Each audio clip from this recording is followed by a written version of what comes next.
Brothers and sisters, this video is all about the fire in California.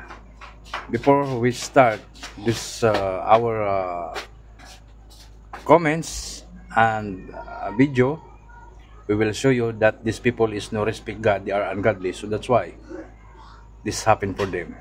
But we pray our brothers and sisters that they are saved.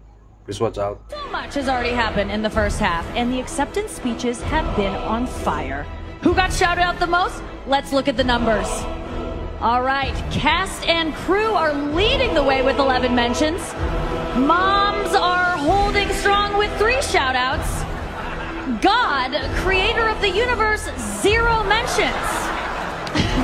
No surprise in this godless town.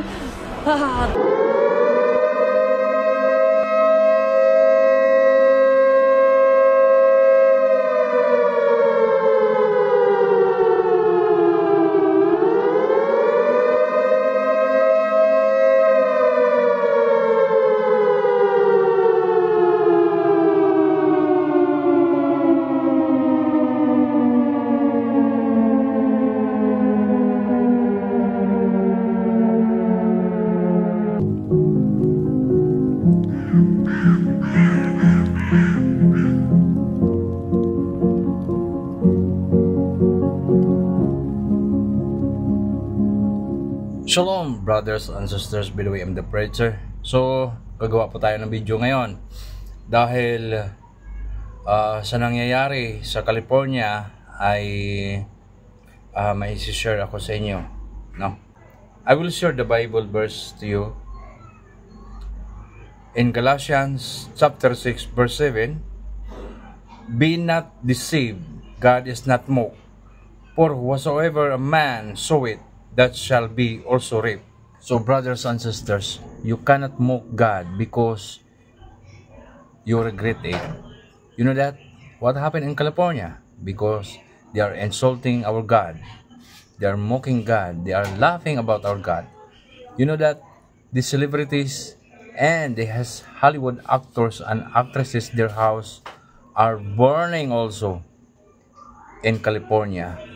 Millions of their properties are gone, are destroyed.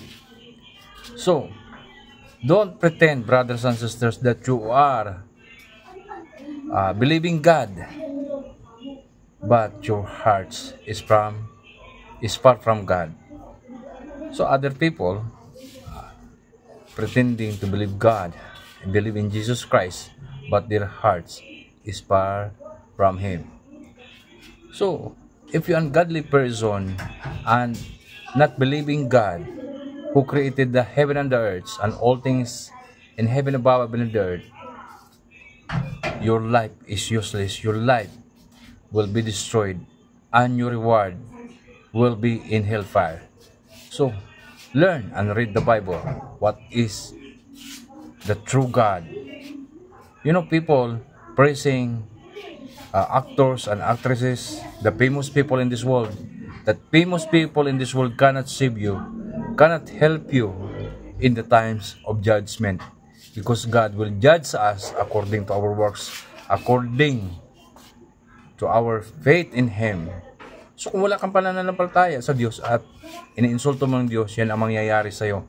Kahit gaano kapakayaman at ka-powerful at kasikat dito sa sanlibutan ito, yan ay walang kabuluhan at walang may dudulot sa iyong kaligtasan. Kahit marami ka pang pera at marami ka pang alalay at ikaw yung pinakasikat at pinaka-powerful dito sa sanlibutan na ito, yun ay katiting lamang sa Diyos. So ang mga taong walang pananalig at pananampalataya sa Diyos, ang kanilang buhay ay walang halaga. Diyan ay mapapahamak lamang sila dahil sa kanilang pride, dahil sa kanilang mga kawalang hiyan. So sana ay may natutunan tayo dito sa bidyong ito at sa buhay natin at sa mga nangyayari sa paligid natin. Kapag binabasa natin ang Biblia, malalaman natin kung ano ang nangyayari sa paligid at pinibigyan tayo ng Diyos ng Banal na Espiritu upang i-guide, upang maunawaan at makikita ang mga kasamaan dito sa sanlibutan nito. So bumalik loob sa Panginoon upang magkaroon ng kaligtasan sa pangalan ni Yeshua HaMashiach, Jesus Christ.